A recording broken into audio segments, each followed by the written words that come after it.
About a year ago, a short yet deeply unsettling clip appeared on Reddit and quickly spread across the internet. In the footage, a group of campers wake up inside their tent and realize that something is seriously wrong outside. And by the time they finally look, it's already too late for them to do anything about it. Ai, meu Deus do céu! Vocês estão entendendo o quanto de jacaré tem aqui? Ai, meu Deus. Eu tô na barraca literalmente pra acampar. Vamos dormir aqui, guys? Teu cu. Vamos aí, pô. Ferrou meu... The clip is incredibly short, but it doesn't need much time to make its impact. The moment the camera turns on, the situation becomes instantly terrifying. The ground surrounding the tent is covered with crocodiles, dozens of them gathered along the shoreline, some only a few feet away, as the people behind the camera slowly realize what they've woken up in the middle of. Then the video abruptly ends. There's no explanation, no follow-up, just the deeply unsettling image of campers discovering they had pitched their tent directly in crocodile territory. Honestly, waking up to something like that is the kind of nightmare every camper hopes never to experience. On February 1st, 2026, a disturbing camping video appeared on YouTube, uploaded by a creator known as Biaheza. Known for his relaxed lifestyle and adventure-focused content, he set out to build a solo camping setup inside his Honda Element before driving into the Sierra Nevada mountains for a winter overnight trip. At first, the video comes across as one of the coziest car camping experiences you might see online. But as the night unfolds, the situation shifts into something far more unsettling. Got some veggies? This rice comes pre-cooked, which is very convenient. I was actually able to turn off the heater at this point. With a space of this size, the stove alone was emitting enough heat to keep things pretty comfortable. And for the protein, some lobster tail.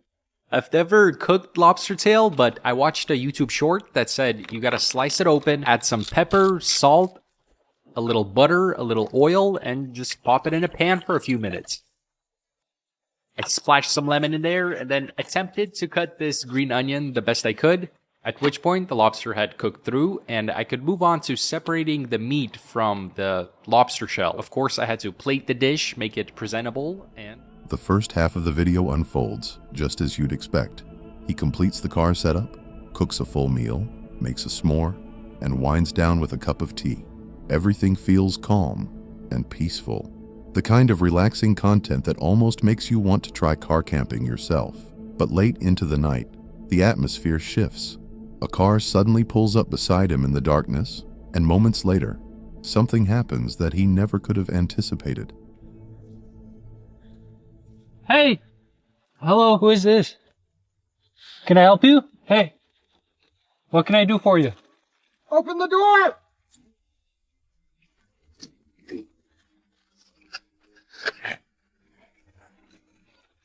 How may I help you? Open the door!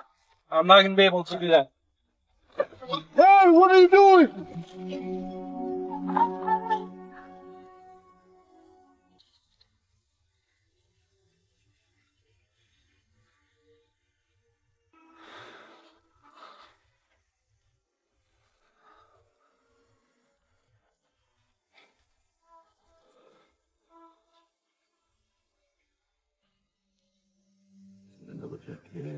Look up.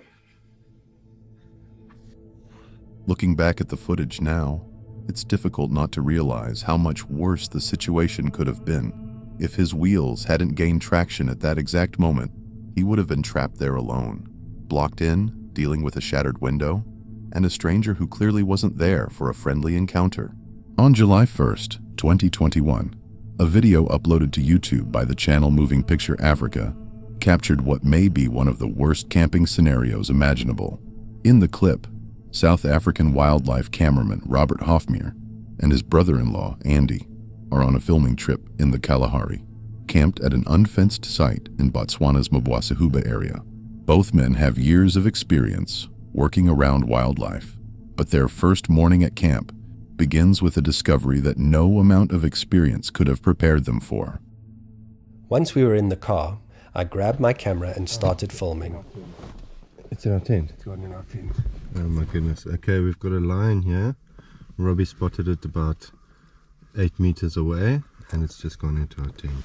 My coffee is stuck out there with the lion. Is your boot open? We noticed that the rear doors of our car were open, so we decided to drive a little bit away, jump out, close the doors, and then come back.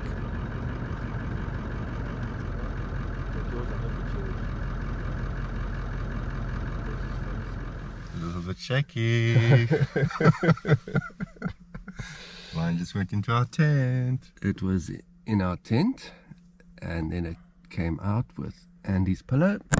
Now it's sitting under the tree over there. They scramble into their vehicle just in time as a lion calmly walks straight through their campsite. At one point, the animal even pulls a pillow out of the tent before slowly disappearing into the tall grass. Okay, now he's going to go and get my pillow.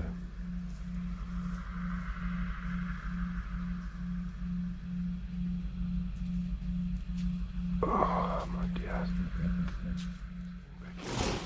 We got snacks. No, he doesn't care. Is he taking my sleeping bag?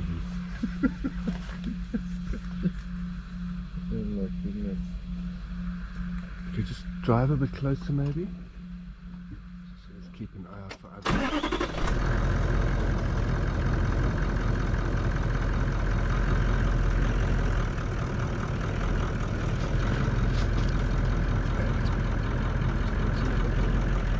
The lion was healthy and he was not at all aggressive.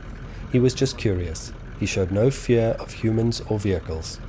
What scared me in retrospect is that I had just happened to look in the direction the lion was approaching from. If I had not looked up, or if he had approached from behind the car or tent, we would only have noticed him when he was a couple of meters away. If that had happened, I think I would have run away, which would have been a very bad idea.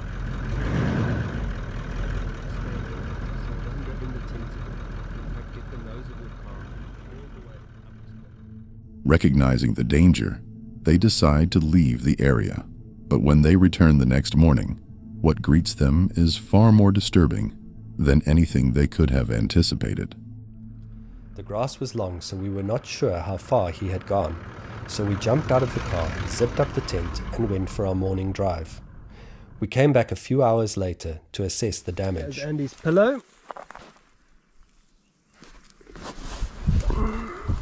Got a bit of lion slobber on it. Otherwise, absolutely fine. Your pillow? I don't think I can use this again. Why not? 100%. Sure. Let's have a look inside the tent.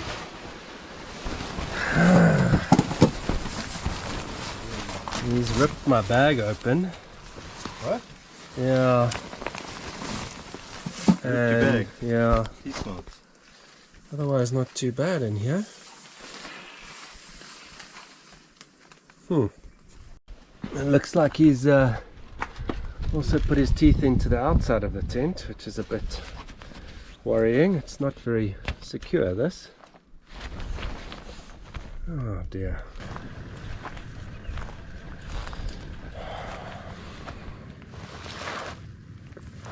Looks like the lion put some holes in our chair. Watching the footage, the damage to their gear almost seems secondary. What lingers is how razor-thin the margin for safety really was. Just 8 meters in the dark, no fence, and nothing but a flimsy tent between them and a lion they didn't even know was there. In unfenced wilderness like this, safety is never guaranteed, and these two were incredibly fortunate that the lion was merely curious, not hungry. On November 8th, 2009, a video was uploaded to YouTube by a user named Huyuan McKeel, showing just how quickly a calm wildlife encounter can become dangerous. In the clip, a group of men driving a truck spot a bull moose on what appears to be a remote road somewhere in North America. At first, it seems like a fortunate sighting, but what begins as an exciting moment soon turns into something none of them were prepared for. Ja, sen with the sucker. We knew it was fresh. Yeah.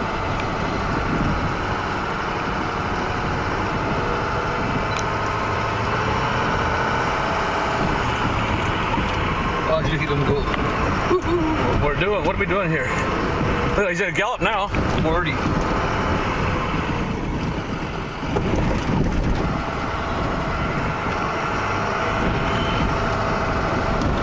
Turn around you. Oh, he's got a big battle on him. See? Look at the size of it. Yeah. Oh, It's gonna turn at you. that's gorgeous. Come on, sucker, turn. At first, the mood is full of excitement. They watch the moose gallop down the road, admiring its massive size and commenting on its antlers, with one of them even cheering. It feels like one of those rare wildlife encounters you never forget. But everything changes the moment the moose suddenly turns around. Now we've got an issue. Yeah. He's tired. I think I better start back. I can't back up that fast, can I? Oh, shit. Oh, fuck. Oh, that's the first time for me.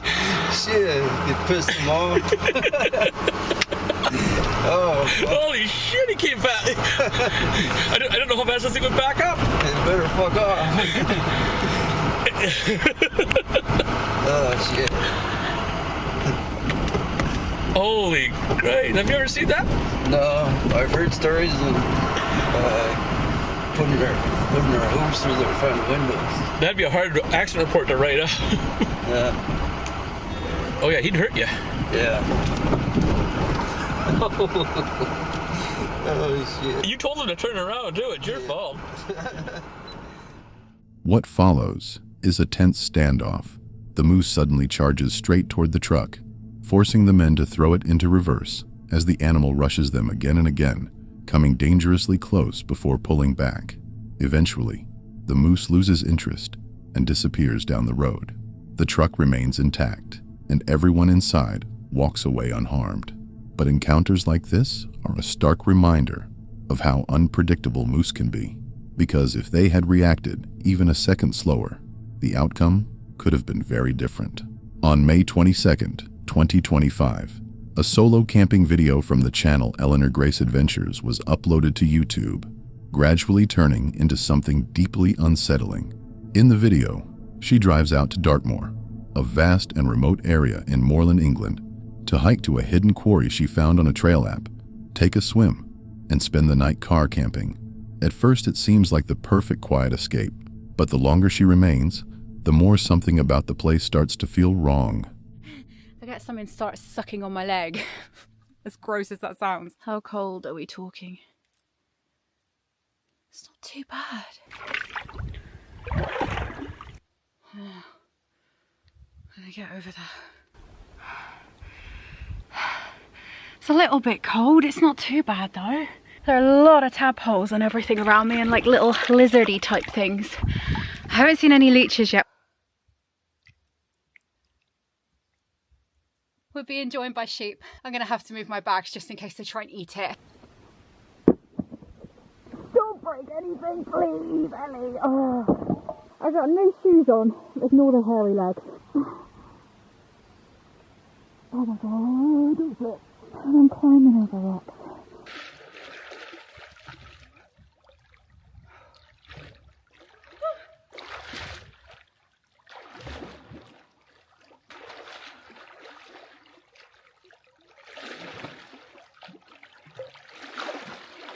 Oh god. The rocks are quite high and jagged. It's not overly deep.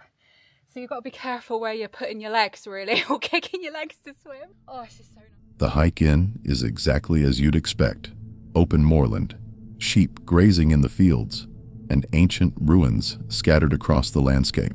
Eventually, she reaches the quarry, a secluded pool tucked deep in the terrain.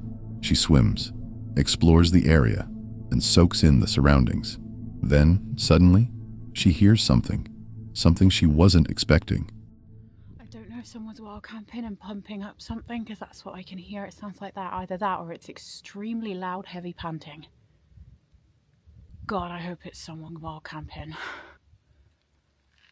Anyway, Dartmoor is like a military training base.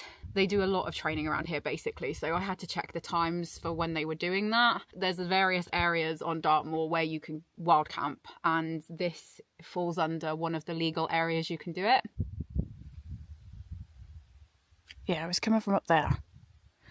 It is pretty eerie when you're on your own. Oh my god, oh god.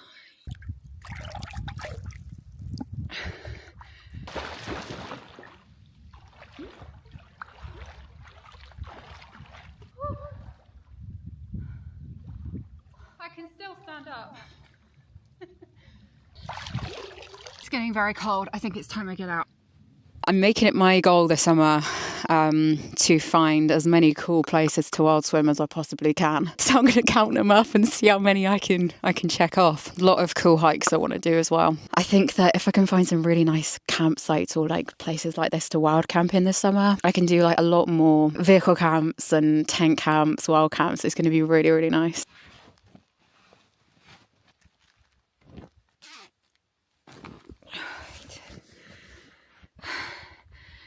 Bye. Oh no, I forgot your name. I've got to climb up those rocks again now.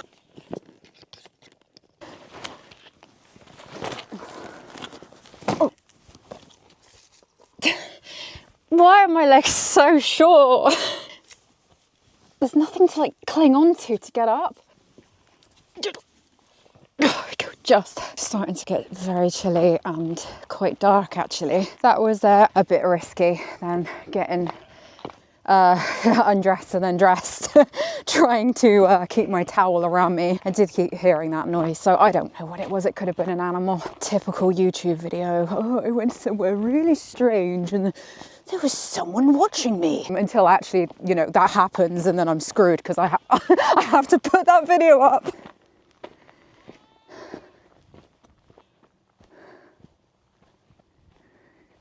I don't know if I can get down here. Oh no, I can. Where's the car park? It's in the distance over there.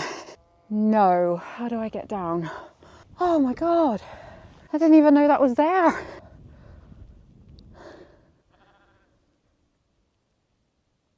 Where the hell is the car? It's beautiful.